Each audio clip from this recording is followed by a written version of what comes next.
How are you feeling now? Oh, feeling great still. Good, ready to go. We're getting ready to go with game one here, the live streaming with the pro players. But first of all, I want to talk to you about some of these esports features that have been introduced to Black Ops 2 multiplayer. Now, you're actually the esports advisor to Treyarch on this, right? So tell me about how you went through that process and some of the features. Sure, we essentially looked at what makes Call of Duty just so beloved as a competitive game, right? And we took a look at it and said, how can we make this even more entertaining for people to watch? And we really took a deep dive into all these features that we could come up with to create a better viewing experience for the viewers who like to watch Call of Duty matches. So some of the features that we've put in, you're going to see right here and right now, and they really make the game really exciting to watch. Great. So the best way to see them is to have it demonstrated to you on the live stream. But we've got some amazing players here as well, some really big names in the Call of Duty competitive scene. Give us an introduction to who we've got and some of the big names to look out for. Okay, so you have the two most successful North American teams in Optic Gaming, who are coming off a fresh victory at the EGL 7 championship in Blackpool, England, in the UK. You also have Team Envious, a very storied team, most tournament wins in Call of Duty history.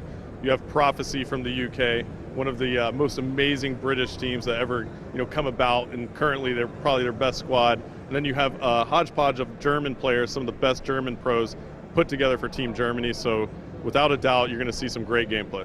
So obviously I'm shouting for Team Prophecy, that's my home country team, although they told me not to mention EGL to them, so we'll just skip over that one. But also I'm looking out for Raiden, one of the German guys, right? He's the most successful German Call of Duty player ever. He's also a local boy, right? He's from Cologne, so this is home turf, so let's keep an eye on him. So tell us about the first game mode we're going to go quite classic here, right? Absolutely, we want to keep it classic right now for the first game. We're about to blow the doors off, so it's going to be a team deathmatch, and the map is going to be Cargo. Now Cargo is just a close quarters combat map, and it's got this open ring in the middle, so it's wide open in the middle and close quarters all around the outside. It's absolutely fantastic. Lots of fast-paced, close quarter combat gameplay, and it should be just really amazing to watch. You're going to get to see a lot of the new weapons and things being fired off because the gameplay is so fast. And we're going 6v6, so how are the teams being split up? So it's 6v6, we have the North Americans on one side and the Europeans on another, but we do have one sub on the North American squad who's actually European. His name is Toby from SK Gaming. He's subbing in for an American player who had flight complications, and it's going to be interesting to watch Europe versus North America. So it's basically Clash of the Titans, Europe versus North America. What an amazing way to kick it off. Let's get going. All right, here we go, boys. Let's do this. Good luck. All right, folks. Okay, come on. Here it is, Cargo. For the first time ever, Black Ops 2 multiplayer is being podcasted to the world. It's the first exhibition match, and as you see right off the bat, we are in Codcaster mode, and we are on board with Shane from Team Prophecy. And early on, Prophecy is going to break out left here. And it looks like the Europeans are going to make a move for this office building, and they're going to run right into some of the Americans as we see Shane throwing a bouncing Betty in immediately. He's going to hit fire. He's got an LMG, picking up a very nice shot on Optic Ray right there. So nice job by the Europeans drawing first blood, but the North Americans actually answer back pretty quickly here. And let's take a look here at our picture-in-picture mode. We can see that big timer for the North Americans is on a 3-kill streak here. So we'll swap over to him. He's packing the SIG 556, and he's got the millimeter wave scanner on that bad boy. And that MMS is a new attachment here in Black Ops 2 multiplayer. It actually will see through walls if anybody is standing stationary on the other side. So it is very much a rusher's tool. It is very able and capable of sneaking out and finding the campers who are oh so frustrating in Call of Duty. And we are still on board with Big Timer as the North Americans have taken the lead now, 14-11. Make that 12 as Quantum from the European squad takes out Merc. And it looks like the Europeans just had a flurry of kills. Let's swap over and check out Swanee of Team Prophecy, who's playing for the Europeans here. He has the Ballista iron sights. Now the iron sight attachment is basically you take the scope off of your sniper rifle on the Ballista, and he also has another attachment on that as well. He's got the iron sights to increase the hip fire accuracy. So it looks like he's going to try and no-scope some people here, but he's got the Cap 40 out, and the Cap 40 does some work right there, dual wielding him. And it looks like he's going to go ahead and call in a score streak. Called in 2, actually.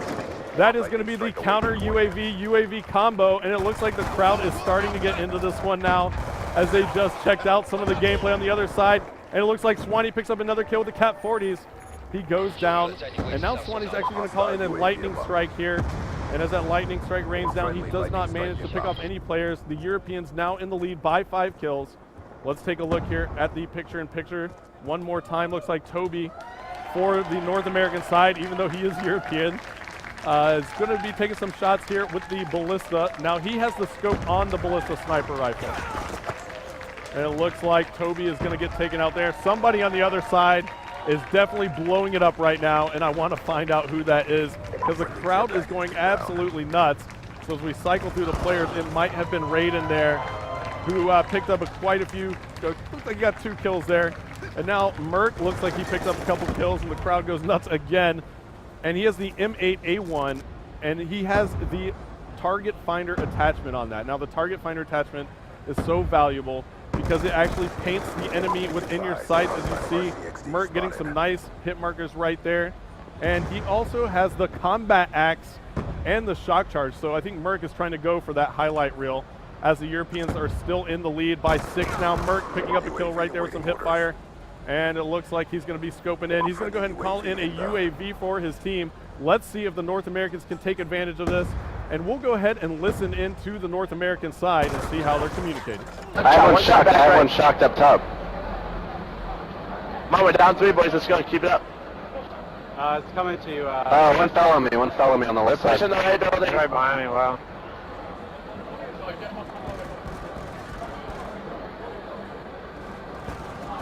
Oh, inside, up top. Bottom of the far right. He's weak up top.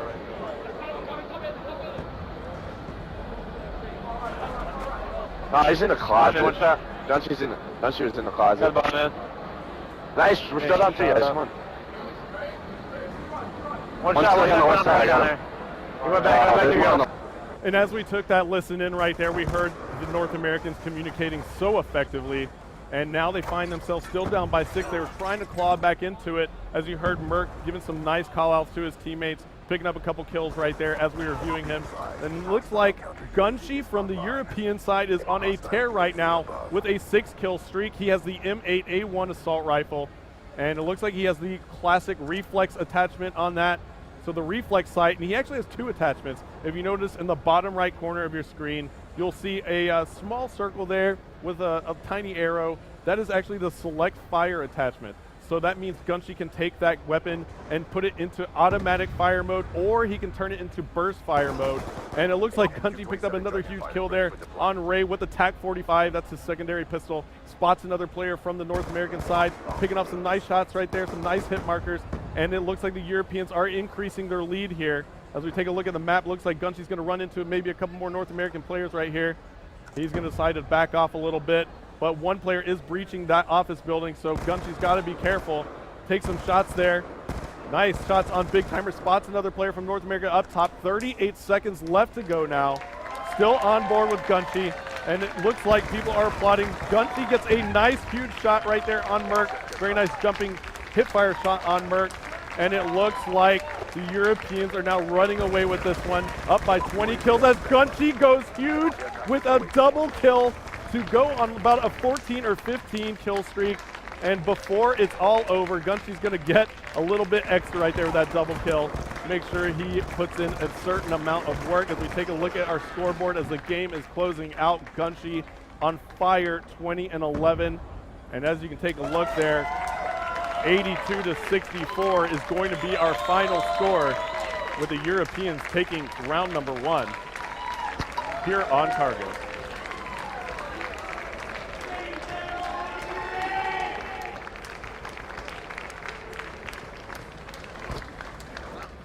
All right, that was amazing. I got to tell you, I'm here with Mark. Mark Lamia, that is great stuff, isn't it? Yeah, no, it's awesome. It's awesome to see these guys out here. Some great teamwork, some intense competition. It's that competition that is, of course, at the heart of Call of Duty Black Ops multiplayer, Black Ops 2. And, you know, it is why Call of Duty Black Ops 2 and Call of Duty multiplayer is a sport. I got to tell you, man, you know, you're in charge of Treyarch. That's what it says on his business cards. I'm in charge of Treyarch. but you've got to be real proud of the team and some of the innovation they brought to the table this time around, right? Yeah, you know what, the team really went for it. I'm really proud of the team. You know, they really were inspired by the world of esports, and you know, so much so that they created an entire suite of features that's going to really propel esports and Call of Duty multiplayer. You know, great set of tools to allow people to commentate, to broadcast out this content. We know people love to play Call of Duty, and we believe people love watching Call of Duty. So you saw some of those features a moment ago during the match, but now we're going to catch up with Mr. Von der Haar and